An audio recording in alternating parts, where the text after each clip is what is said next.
Słuchajcie, walczę już z tym głośnikiem 12-calowym. Czas go trochę już tutaj pogonić. Przygotowałem sobie takie tutaj karteczki, jak wiadomo, trzeba to ustabilizować przy zaklejaniu całego głośnika. No i za chwilę tutaj to się wykona. Było wczoraj.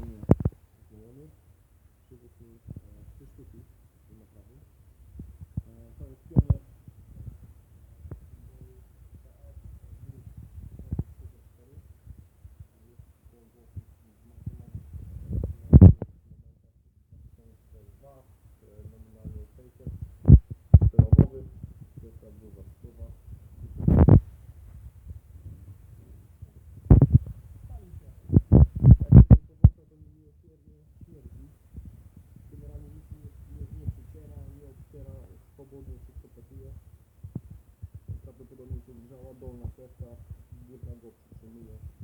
Jeszcze nie zajrzymy do niego po rozebraniu, zobaczymy co on pokaże. Dalej mamy JBL-a 1100. Na moim to jest właśnie ten głośnik. Tak samo, śmierdzi. Ten znowu jest za twardy.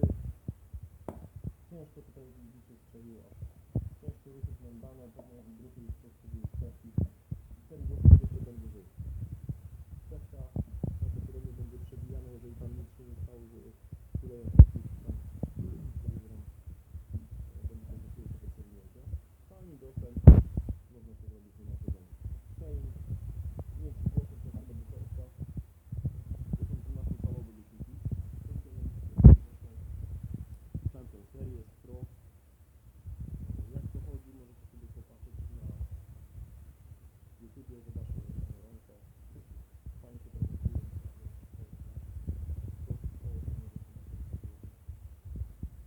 Mamy GBL-a, GBL nie wiem jak kosztuje.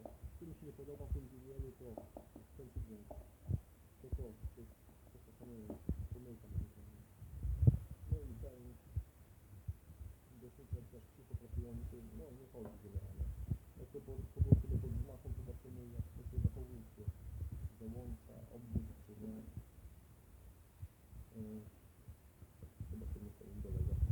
No i tyle. W celu weryfikacji przełożę teraz Lanzara, zastąpię Lanzara tym Pionierem i zobaczę jak on się zachowuje. Właściciel twierdzi, że prawdopodobnie wyłącza się wzmacniacz przy większych amplitudach. Być może jakieś zwarcie tam się robi na cewce, sprawdzimy to. Wiecie co się stało? Wyciągam Lanzara i to gówno odpadło, nie? To co mówiłem, że to kurwa po prostu odpadnie i to jest jakiś shit, kurwa nie wiem na co dają. Chwyt marketingowy. Wypierdolę to.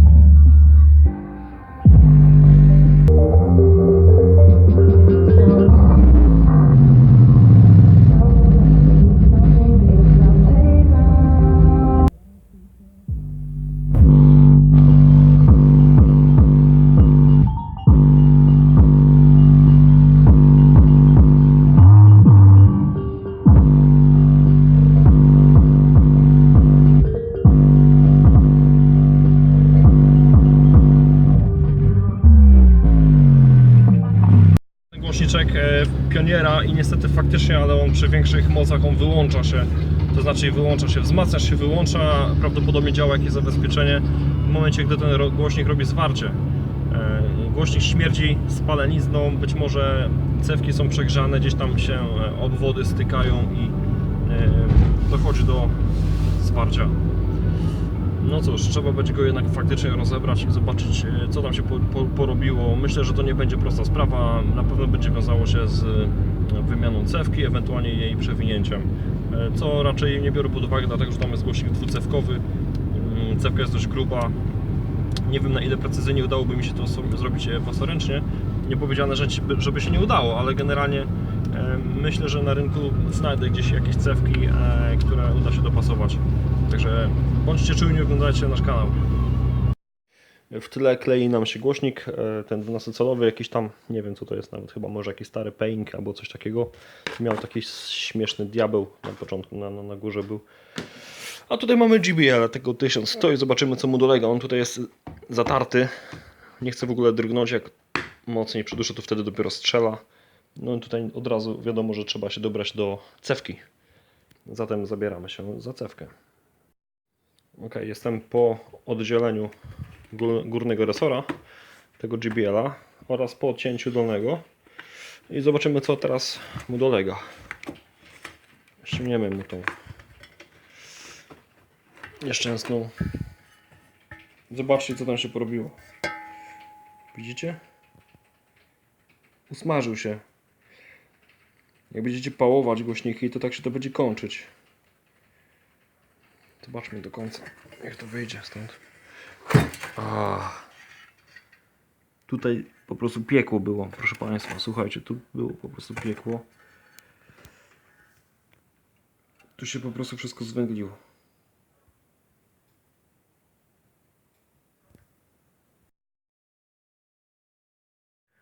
Postaram się to wyciągnąć tak, żeby nam nic nie zostało w środku. Cewka podwójna, jak nie poczwórna nawet. Gruby drut. Co z tego? Zostało za dużo i po prostu się skopciło. Minus spotykany na głośnikach, które są budowane na tym badziewiu plastiku. Nie wiem kto wpadł na takie pomysły, żeby głośnik budować na takim plastikowym materiale. To nie ma gdzie później odprowadzić ciepła i no niestety tak się to kończy.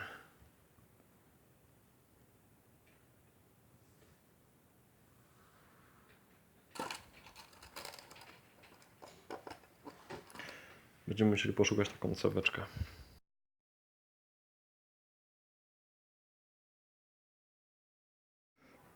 Mamy Painga. Paing generalnie zawieszenie chodzi, wszystko ok. Nie jest przytarty. Generalnie jest uszkodzony, po prostu no co, no nie działa, tak? Ale jak podłączyłem, okazało się, że przy regulowaniu tutaj tymi przewodami, linkami, coś tam zaczęło się wydobywać z niego. Także podejrzewam, że jest coś oberwane na membranie. A żeby to sprawdzić i naprawić, musimy pozbyć się tego wieczka górnego, delikatnie je separując od dolnej membrany. Później dobierzemy się do lutu, który tam jest. Podejrzewam, ten lut puścił, poprawimy i powinien głośnik chodzić. Udało się odseparować pokrywkę od membrany. Jak widzicie, nie jest to żadna filozofia. I tutaj mamy te miejsca lutowane, gdzie po prostu mogło dojść do obluzowania się linki zasilającej z membraną. Tu jakieś śmieci, farfosle, jeszcze Chińczyk nie poczyścił. No i zobaczymy co się tutaj dzieje. Tutaj w tym miejscu pewnie coś się nie polutowało za bardzo. To jakieś gluty, zimne luty chyba są. Na moje to tak wygląda, nie? Za chwilę lutownica zrobi swoje. Ok, mam nadzieję, że to będzie widać. Dobierałem się do tego Painga i zobaczcie co tutaj się dzieje. Typowy zimny lód, zobaczcie. Tutaj jest przewód prowadzący z cewki. Tutaj przewód z... Tutaj linka z naszego portu. One w ogóle nie są połączone ze sobą. Tutaj ktoś po prostu za szybko robił i nie zostało to odpowiednio połączone ze sobą. Także będziemy musieli tutaj będę musiał to polutować i to pewnie usprawni głośnik. Zaleję to klejem, zamknę membranę i będzie po pracy. Jeżeli chodzi o ten głośnik, będzie w 100% zachowana konstrukcja fabryczna. Jest to drobna usterka, nie trzeba nic więcej rozbierać.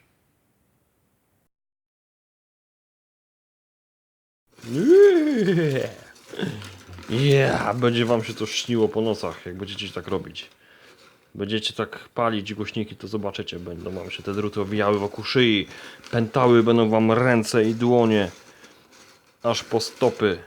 Nie będziecie mogli się ruszyć, a na końcu się zgrzejecie jak ta cewka i zesmażycie się na czarny kolor.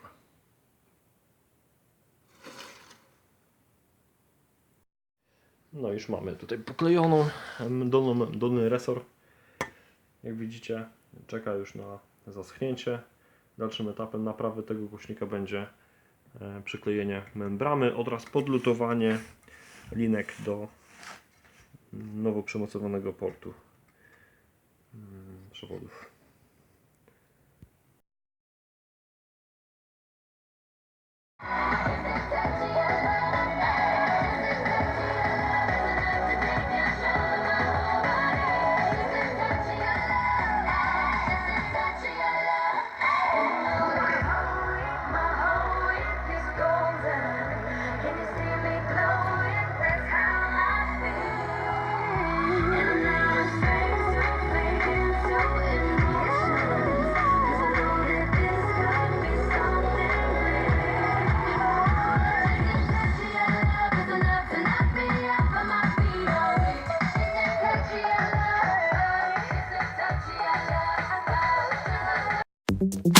Touchy,